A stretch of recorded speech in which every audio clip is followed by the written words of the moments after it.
Is there a practical way to step out of the matrix or to let go of the matrix, unhook from it?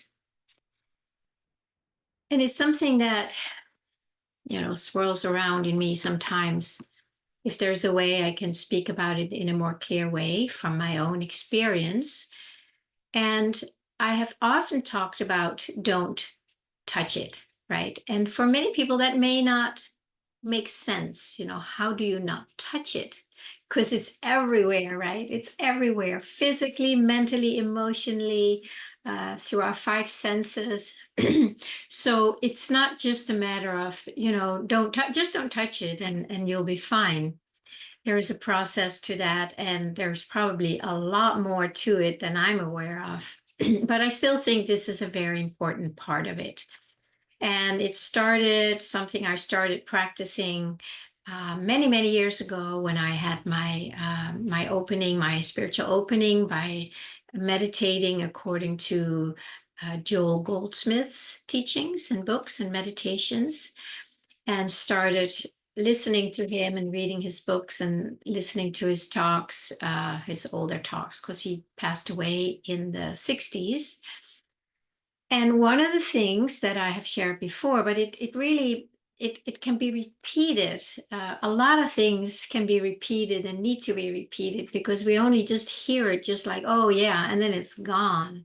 And the next time we hear it, it's like, oh yeah, and then it's gone. So the more we hear it, it sinks a little deeper until some point you go like, oh, and you don't need to hear it. It's like, oh, that's right. Don't touch it or whatever. But what Joel said was, because he was a healer, his healing happened because he saw the truth. He basically, I can say, saw through the matrix right into God. He didn't use that word. He used illusion or hypnotism or hypnotic suggestion. He had many different words. I sometimes use matrix because a lot of people are familiar with that terms based on the movies, probably. So he would say the only way a healing can take place from where from the place that he's healing is through non-reaction. Non-reaction. Just take that in for a moment. Non-reaction. We react all the time, don't we, to anything, to the world, to our feelings, to memories, to what the mind says, to the news, to our partner, our children, our cats, our dogs. We react all the time. And in that reaction, we have this emotional attachment that gives us something. Why are we attached to things? You can just ask yourself that question, something you're attached to. Why are we attached to things? What does it do for us? And if I look at my own attachment, there's kind of a hope that I will feel safe, will feel loved, will be secure, that things will go the way I want them to go, because then I will feel blah, blah, blah. And we all have our own flavor of that. And at the same time, I think they're very, very similar in all of us, because what we really want, is what we deeply long for, is to feel loved and to be love itself and to feel peace. Definitely to feel secure and safe and happy. We all want to be happy. So there is an attachment to that. And the attachment is to the outer expression, which is the matrix, which is the false light, is also what it's called. And we believe that our happiness and our safety lies right there. And over time, we find out that it's actually not happening. And then we can get, bitter and like, well, screw this world. We can get better, right? Bitter or better. And you can just start going inside and see, well, there must be something about this safety thing, since everybody wants it. It can't just be, something that somebody made up. There must be some truth to that. And of course there is. Most of us just haven't found that yet and made that our abiding place and our resting place. So it's the emotional attachments that it's like an energy that holds on to something in the outside world. Many times we do not even know we're doing it. It's so ingrained, it's so automatic, it's so run by, well, we can call it our root chakra, because that's about safety and security. So everything we do until we start moving up in our centers is just to survive. And we are all attached to surviving in one way or the other: biology, emotion, mental. It's just there because we really still believe that we are this body, and if this body dies, then that's the end. It's the end of this body, it's the end of this duality or this illusion, but it's certainly not the end of everything.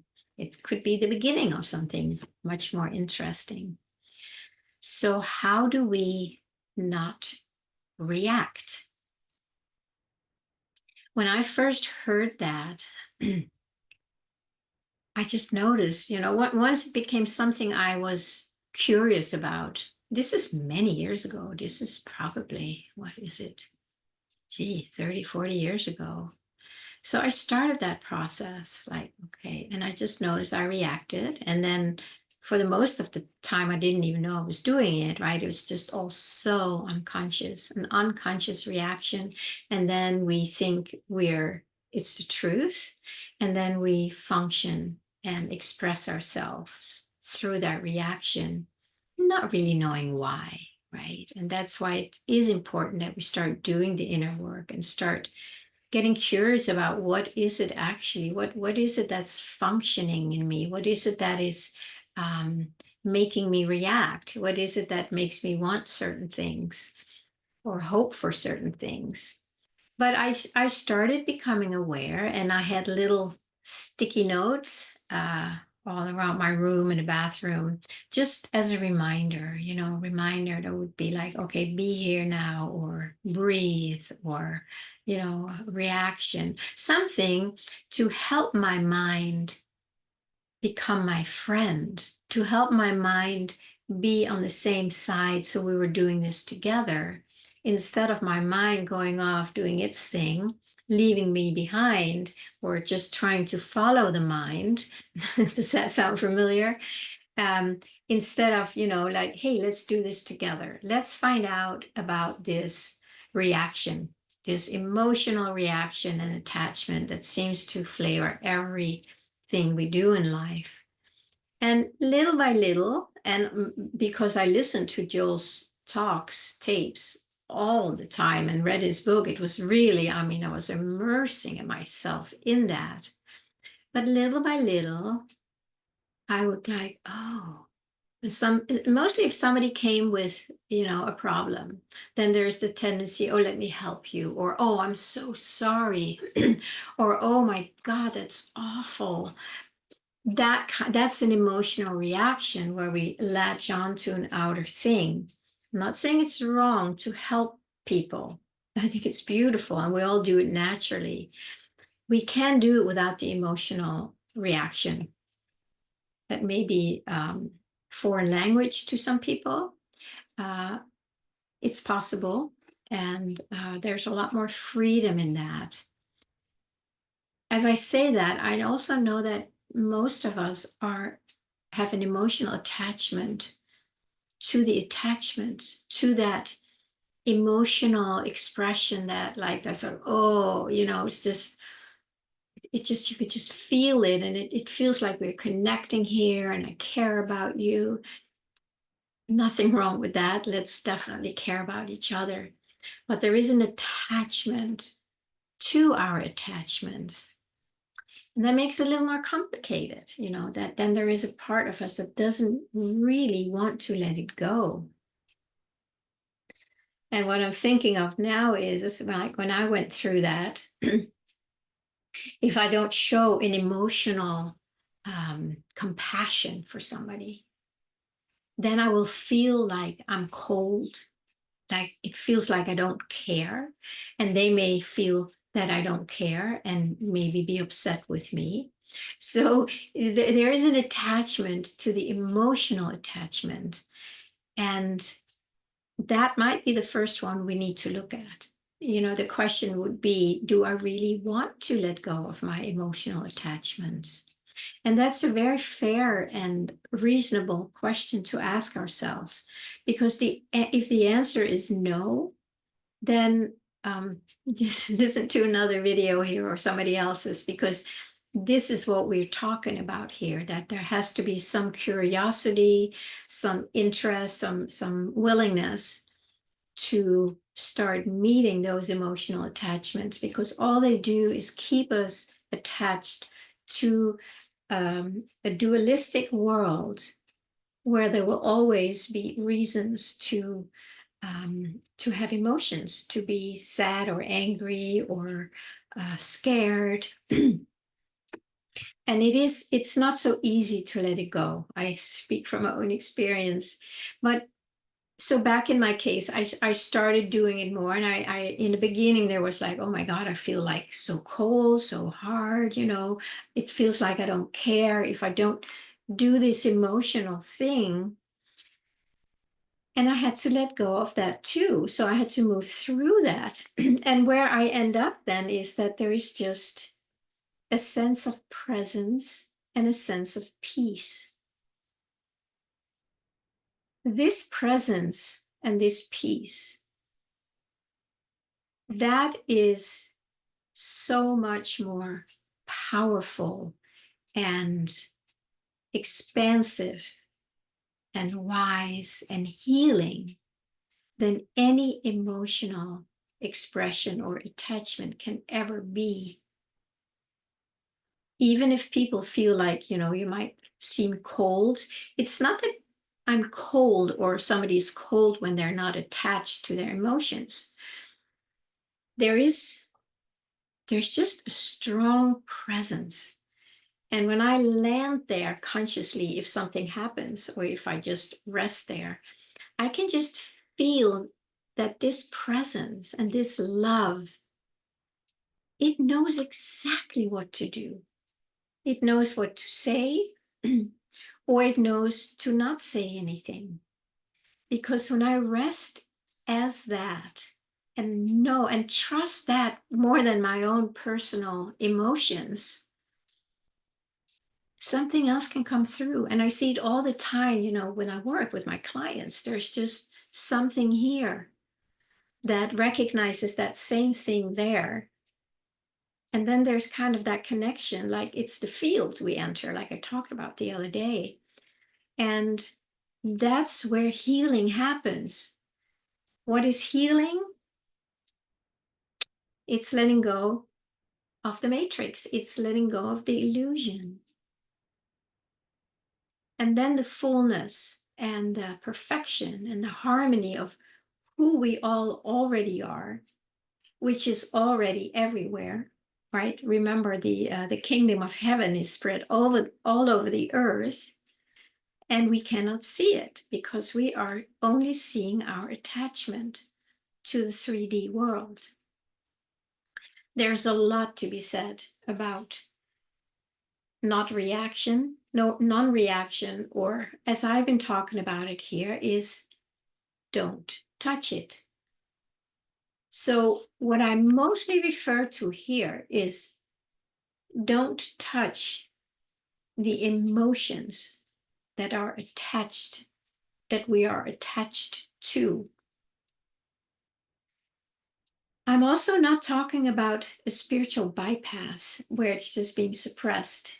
It could easily be misunderstood, and a lot of people do that. They live by suppressing it. It's not that. Then there's still a big gap that needs to be brought together. Not touching our emotions. we allow the energy of the emotions to touch our presence, to touch our stillness, because it wants our emotional attachment to feed it. So not doing that, it's going to go, come feed me. It reminds me right now of what Eckhart Tolle talks about is the, what is it called? The emotional body, the pain body, the pain body. That's right. The pain body wants our reaction, our interaction. It's not easy to let it go, but it happens little by little over time. And then when we don't feed that, then eventually it is going to starve to death, but not in a mean way. But it's not a bypass when we allow it to touch our love, our stillness, our presence. And then it can start relaxing and realizing that that is worth so much more than our three-dimensional emotional attachment and interaction with it, feeding it. It says, feed me, and we go, oh.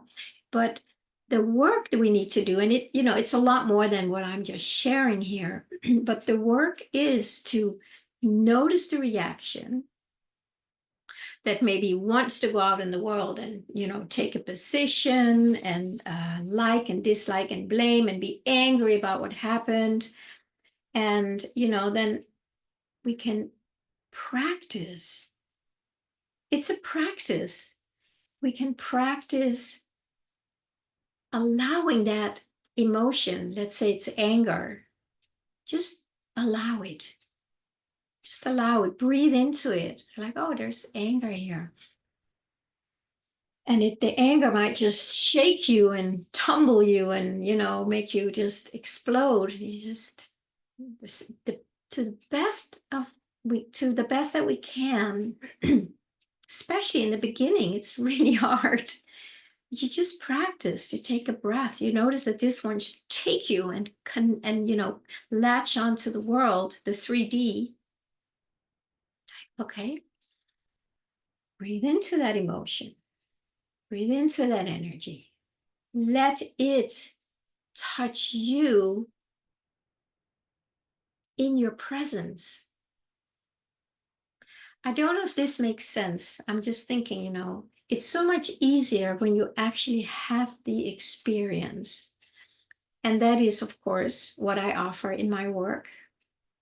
And if you want to explore that, reach out to me.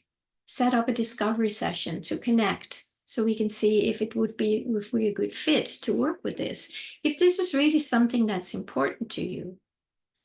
So once you learn it little by little, you'll practice to not touch it. So we know things happen in the world, and there's a lot going on in the world. And most people are very upset and scared and angry about it. That is our emotional attachment. It's not going to help the world. It's not going to help the situation that we are angry or scared about. It's going to feed it. What is going to help to make a change is that we connect to this presence and let the presence, I would say, dissolve these emotional attachments. And then you're feeding the duality of the world less. In that, I don't know if we should call it healing, but in that, this energy starts dissolving because we're not feeding it. We're feeding the truth of our being. And that knows more than any of us collectively. It's the wisdom in our heart. It's the presence of our soul. It's the expression of the divine individually as you and I. When we lean back into that, make ourselves available for that. And we can only do that when our hands are free, right? When we're attached here, we can't do that. All our energy is out here fighting. So it's learning to not touch it. Take a breath. Just observe it. Just allow it. Just feel it. It's not that you can't feel it or experiencing it fully. That's usually when real deep shifts happen. That's different than fighting it and resisting it and believing it and taking sides. That is feeding it. But allowing the energy just into the space of being, of presence. The presence is so much bigger than anything we could ever imagine to do. And learning to trust that. And you will also see it happen sometimes quickly, that if you just meet a situation that's challenging with presence, with stillness, something can shift. People will start relaxing too. They'll notice something.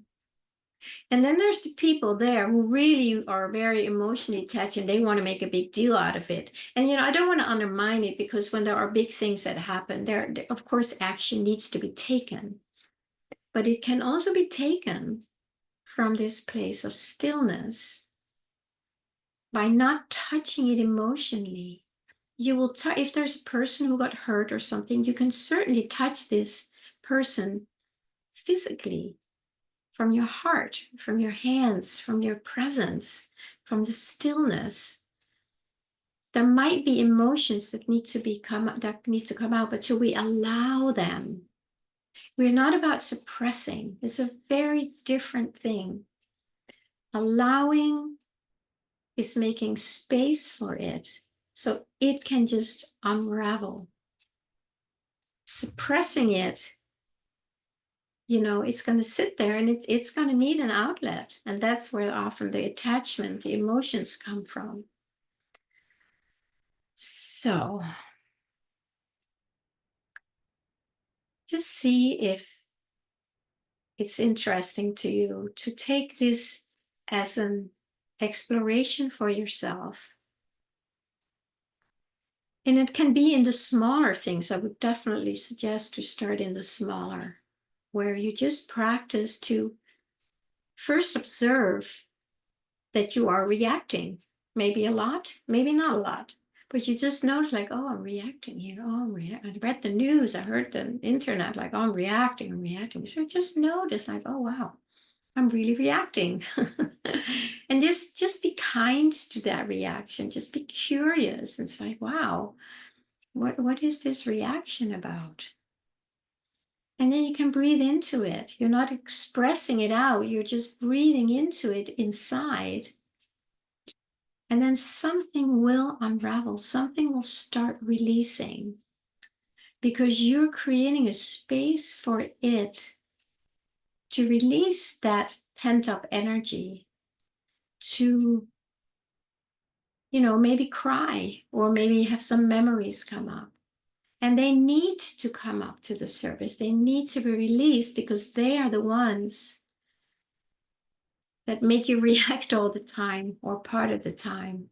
So they need to be met with a loving heart, with a loving presence inside of us. So the more we learn to not react in a loving way, then we can use that energy to meet it more and more lovingly, more and more spaciously. And things just start to melt. And that's what happened with Joel Goldsmith. When he was doing his healings, he didn't do anything. He just knew to not touch it, and instead let the presence touch it. And around him, amazing things happened. But he was so steeped in it, and that's part of what he's been teaching, or he was teaching for all these years. And this is now for us to practice if it resonates. So, my friends, give it a try if it resonates with you. And as always, please comment. Let me know how that is for you. If it's challenging, or if you had a big aha maybe, or something shifted for you, please share, please like, please subscribe. Yeah, I would always love to stay in touch, and you're always free to go to my website and sign up for a discovery session. So just to explore, is this something you want to explore, and would I be the right person to do that with? If you want to start making this, more alive in your life, and getting the support of how to do that. Okay, with that, I wish you a lovely and beautiful day.